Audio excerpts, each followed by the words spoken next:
Hey, Will, just got here? Why does your face look like a big plate? How was your English midterm? Must be super high, right? Hi, my foot. I'm serious. I hate English so much. Huh? Why, man? I thought you just studied a bit to pass the subject, but you hate it that much? Tell me what happened. Think about it.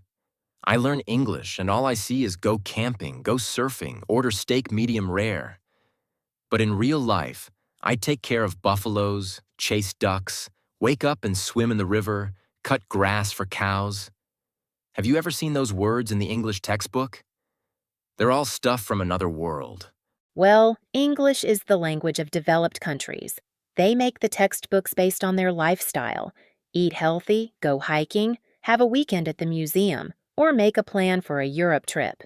So the lessons talk about positive, beautiful things. Beautiful, my foot. Look at me and my friends in the countryside. In the morning, we worry about money. In the evening, the cows and calves are crying loudly. City people get stuck in traffic. There's smog, pollution, floods, and unsafe street food. That's the real tough life we live? But do English textbooks ever teach those words? Well, they want to show better things. Also, English is a global language, not just for one group of people. Global? It feels so far away from me. Tell me who hasn't written, I go to school by foot and got a big red mark from the teacher saying, wrong, on foot. It's so annoying. Yeah, that's because we think using our own grammar, not English grammar. We study and still get told off for small mistakes. Right? It feels like we always study but still get it wrong, and then we doubt ourselves, thinking, maybe it's English that's the problem.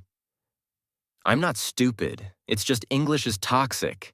You've got a point. Sometimes I feel the English lessons in our school are strange, too. We study for 12 years, but it's all for multiple choice tests, like A, B, C, D. We don't even really speak. Exactly. So students see English as an enemy, not a language for talking. I know all the words in the book, but when I go to order a drink at a coffee shop, I go totally blank. It's so discouraging. Yeah, that's because we don't have a real chance to use it. Watch a movie in English. They speak so fast, like rap. I sometimes feel like I'm losing my mind trying to understand. Exactly. Someone says, "What's up?" And I think they're asking, "What's on the ceiling?" It's so confusing. Oh, come on, don't make it so dramatic. Everyone has trouble learning English. Trouble? I feel even worse about pronunciation. I'm scared to say it wrong and have people laugh at me. Many people just stay quiet to avoid embarrassment. I get it. Sometimes I'm scared too, afraid I pronounce it wrong. Yeah, the moment you speak, someone asks, "What's your IELTS score?" Like if you don't sound perfect, you shouldn't be learning. So much pressure.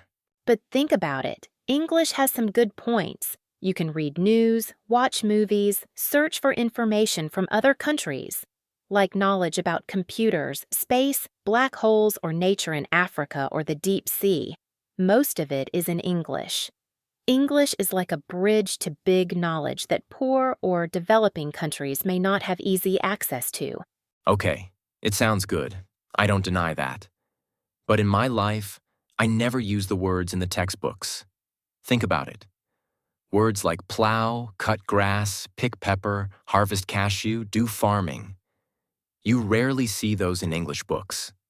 They feel strange and unreal to people like me. Yeah, everyone has a different life, but English still has its good sides. Like when you watch a movie and don't need subtitles.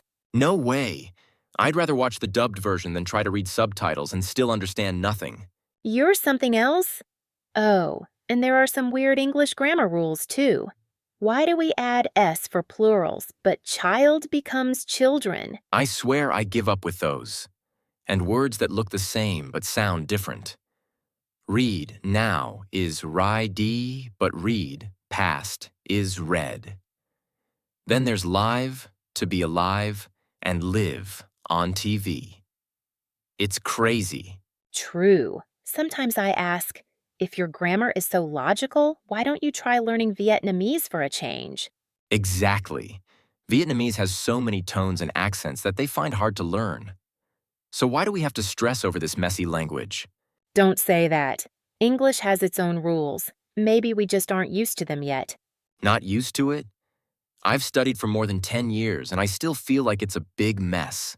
But think about it. If we know English, we get more opportunities. Traveling is easier, and we can get faster access to information. Of course. But every time I see an English book, I want to tear it to pieces. But don't you think maybe we should change the way we approach it? Instead of hating it, try to learn it in a more relaxed way. Relaxed? You try herding buffaloes all day, then come back and learn present perfect continuous and see how relaxed you feel. Okay, I get it. But who knows? Maybe you'll need it one day. Life is full of surprise. Yeah, sounds nice. But when I think about the final English exam, I lose all motivation again. Well, I have some cool ideas. Maybe they can help you hate English a little less. Huh? What crazy ideas do you have this time, Jane? Not crazy at all. I think we should have extra learning books that are close to our real life, like English for Rice Field Life for people in your village. It can teach words like plowing, harrowing, transplanting, and how to say, "My buffalo ran away" in English, but in a way that sounds natural. That actually sounds good. I always learn things like go hiking, but I never go anywhere. What else? I also thought we can let students act out real-life situations in English. Like, think about this. How do you cook rice with firewood during a power cut? It sounds tricky, but it could be real. Oh my God, that's awesome. What else? Or, explain to a tourist why there's a buffalo blocking the road.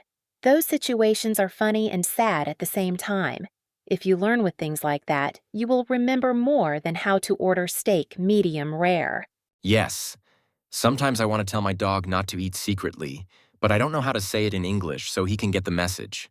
And the most important thing is this. We should keep making small dialogue scripts like the one we're acting now, Will and Jane. We learn and laugh, and it's closely related to our life. Learn with awkward situations or hot drama on social media. I really like it. I'm so tired of the boring lessons in the book. They make me feel depressed. Like there's that drama, Tuesday I go to work. We can make an English dialogue about that and it will go viral. Exactly! We can also integrate English idioms and proverbs that have the same meaning as our Vietnamese ones. Like, if you keep grinding iron, one day it becomes a needle. It means if you work hard and don't give up, you will succeed. Even something very hard can change with time and effort. How do we say that in English but make it sound real? That one is hard. But if someone explains it clearly, maybe I can understand it. That's what I mean. Learning English doesn't have to be high level or fancy. The important thing is that it's familiar, practical, and makes us feel motivated to learn. I think you're right, Jane. If I learn English this way, I may hate it less. Maybe I'll even get addicted to it. See? I told you, the key is to find a suitable way to learn. Yeah. You know, when I think about it, there are some things in my life that would shock people in Western countries. What happened? Did you destroy your house again? No, I'm serious. When I was a kid, I forgot to come home for dinner because I was playing games. My mom pinched my ear so hard I thought it would fall off. And once, I let the buffalo stray into the neighbor's garden. My dad spanked me really hard. Do you think things like that are in English textbooks? For sure, no. Oh, wow, that sounds violent. In developed countries, they don't have a culture of hitting children. They use other ways, more gentle ways. Gentle? That's their culture. But every country has its own way.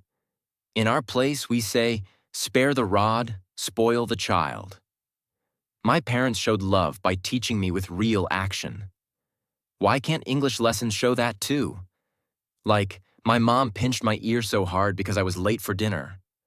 Or, my dad spanked me for letting the buffalo stray into the neighbor's garden.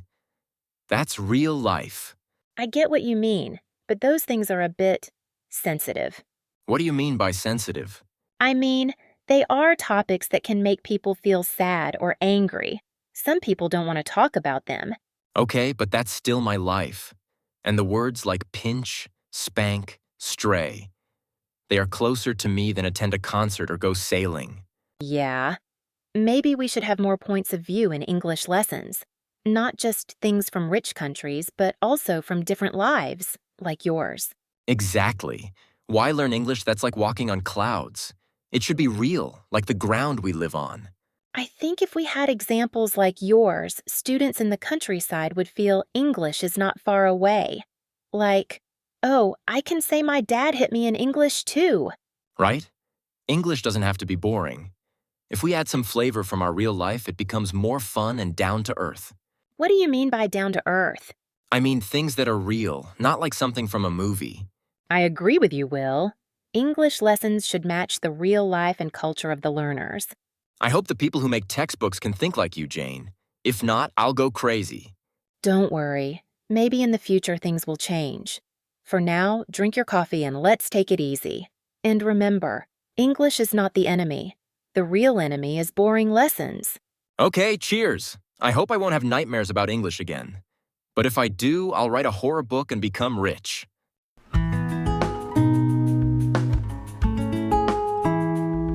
Thank you everyone for listening to our conversation. We'd love to hear your thoughts and any feedback you might have, so please feel free to comment below.